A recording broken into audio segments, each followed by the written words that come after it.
मेरा सवाल ये था कि भारत की पूरी जनता में 3-4% लोग बौद्धिक अपने आप को सो कॉल्ड है, दिखती भी है। ये बौद्धिक व्यक्ति जो 3-4-5-10% है, ये हमेशा से भारत जब से आज़ाद हुआ तब से सत्ता के इर्द गिर्द सत्ता में रही। भारत की बहुसंख्यक जातियां या बहुसंख्यक वर्ग या लोग कह लूँ, 90-85-95% लोग सत्ता के नज़दीक तक नहीं पहुंच पाए। इन 70-75 सालों में इन बौद्धिक व्यक्तियों के पास कौन सा ऐसा तंत्र मंत्र है जिस तंत्र मंत्र का उपयोग करके अपने आप हमेशा सत्ता में रह के सत्ता की मलाई खाते हैं और दलित पिछड़ा वहाँ तक नहीं पहुँच पाता है। अगर पहुँचेगा तो कैसे पहुँचेगा? देखिए, इस सिस्टम में तो नहीं पहुंच पाएगा दलित वहाँ तक, क्योंकि आपने कहा कि 4% या 10% लोगों के हाथ में सत्ता है। और ये बहुत सारे लोग बाबा साहब को इस थ्योरी को की आलोचना करते हैं, लेकिन मैं आलोचना नहीं करता। मैं मानता हूँ बाबा साहब ने पहले कहा था कि इस देश में बुद्धिजीवी का पर्याय ब्राह्मण से है। ब्राह्मण मतलब बुद्धिजीवी। इस देश में जब तक ब्राह्मण को बुद्धिजीवी माना जाता रहेगा तब तक यहाँ पर कोई परिवर्तन नहीं आएगा, जब तक कि दूसरे वर्गों से बुद्धिजीवी नहीं निकलेंगे, जब तक दूसरे बौद्धिक चिंतक पैदा नहीं, समानांतर चिंतन जब तक खड़ा नहीं होएगा। आपने एक वर्ग को बौद्धिक दर्जा दे दिया है बुद्धिजीवी का, सिर्फ ब्राह्मण को, वो गुरु मान लिया है कि गुरु जी जो कहेंगे वो मानेंगे, तब तक कोई परिवर्तन देश में हो नहीं सकता। सारी सत्ता उन्हीं के हाथों में है, वो योग्य हैं। और मैं कहता हूं, इस वीडियो में आपके माध्यम से कह रहा हूं, मैं पूरे देश से कहना चाहता हूं कि ब्राह्मण योग्य नहीं है। वो दुनिया का सबसे अयोग्य प्राणी है। वो योग्य इसलिए है क्योंकि उसके हाथ में पावर है। वो पावर उसके हाथ में, इसलिए वो अपना को योग्य समझता है। जिस दिन वो पावर उसके पास से खत्म हो जाएगी, वो निम्न वर्गों के पास आ जाएगी, तो वो योग्य नहीं रहेगा, वो अयोग्य हो जाएगा। इस वक्त आपने ब्राह्मण को योग्य माना हुआ है क्योंकि उसके हाथ में पावर है। वही प्रोफेसर बनेगा, वही वाइस चांसलर बनेगा, वही सब पद पर वही बैठेगा जी। जब वो वही बैठेगा तो दूसरे वर्ग को कैसे अवसर मिलेगा? मिल ही नहीं सकता अवसर। अब पहली सरकारों में ये होता था कि भाई हमें वोट की राजनीति के दबाव में आकर के कुछ परिवर्तन होते थे, उसी वजह से हमको आरक्षण मिला, हम पढ़े लिखे, तो हम भी नहीं पढ़ते लिखते। वर्तमान सरकार ने उसका काट निकाल लिया। उसने समझ लिया कि वोट के दबाव में अगर हम आएंगे तो हम अपनी व्यवस्था को स्थापित नहीं कर पाएंगे। इसलिए उसने ऐसी व्यवस्था बनाई कि हम वोट से जीतेंगे ही नहीं, हम वोट ही काट देंगे।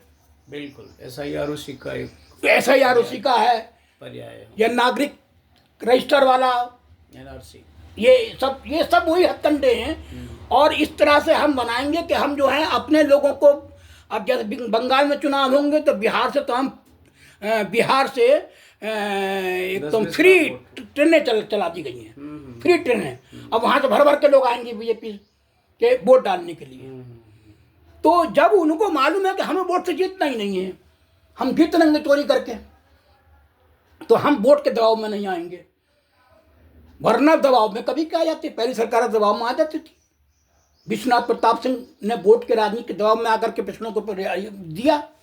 जो 40 साल से पिछड़ों का आरक्षण लटका पड़ा था, 40 साल के बाद दिया। आप विडंबना तो देखिए देश की कि 1947 में देश आजाद होता है, 50 में संविधान लागू होता है, और और पिछड़ों को अधिकार मिलता है 92 में जी।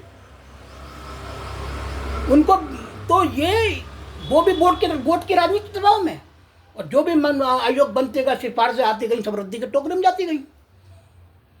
तो इस तरह से वो सिस्टम शुरू से ही, देखिए जब भारत में वो बाबा साहब ने बड़ी अच्छी शंका व्यक्त की थी, उन्होंने वो आशंका सही हो गई।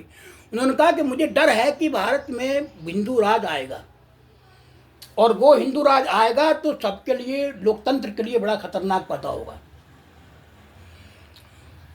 जिस समय भारत आज़ाद हुआ तभी उन्होंने भांप लिया था, क्योंकि वो सत्ता ब्राह्मणों के हाथों में आई।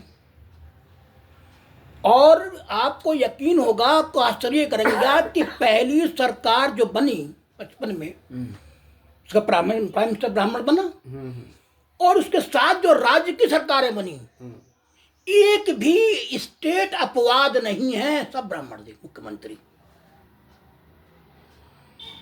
सब ब्राह्मण मुख्यमंत्री। यूपी का मुख्यमंत्री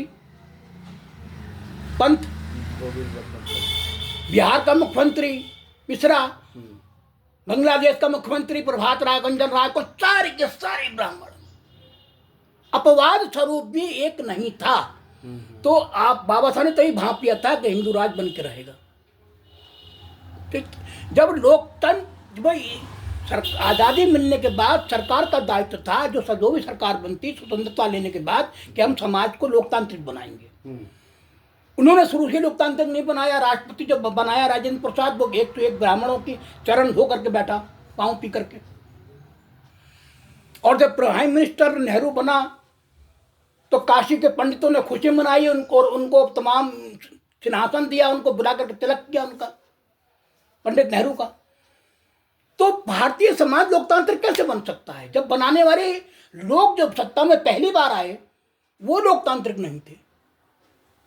अगर वो सत्ता दलितों के हाथों में आती, जैसे भगत सिंह कहते थे मजदूरों के हाथ में सत्ता आए, अंबेडकर कहते थे मजदूरों के हाथ में सत्ता आए, तो लोकतांत्रिक वो भी थे और समाज भी लोकतांत्रिक होता। जब वो स्वयं में लोकतांत्रिक नहीं है शासक वर्ग, तो वो समाज को लोकतांत्रिक नहीं बना सकता। वो तो चाहता है कि जो उसके साथ फरियाद करने आया है वो जमीन में बैठे, उकड़ बैठे जमीन पे, हाथ जोड़ा रहे। तो गुलामी मानसिकता, मानसिक गुलामी है, वो यही चाहता है। इसलिए कांग्रेस ने पहला काम क्या किया, ब्राह्मण वर्ग ने जितने राजा महाराजा थे उन सबको बहाल कर दिया।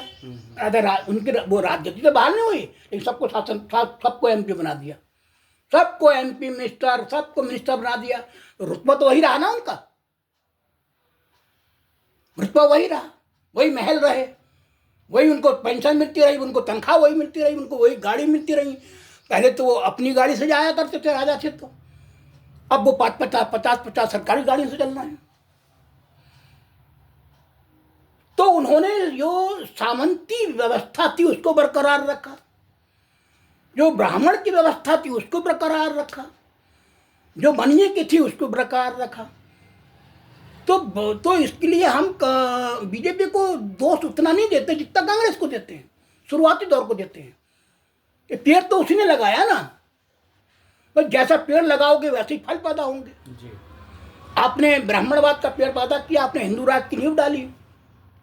गांधी खुद ही कहता था कि भारत आज़ाद होगा तो हम राम राज चलाएंगे, हम वो तो राम राज की वकालत करते था गांधी। तो अब देश को रामराज में बदल दो या लोकतंत्र में बदल दो, दोनों चीजें एक साथ तो चल नहीं सकती। तो ये देश लोकतांत्रिक नहीं बन सकता, धर्मतांत्रिक बन सकता है,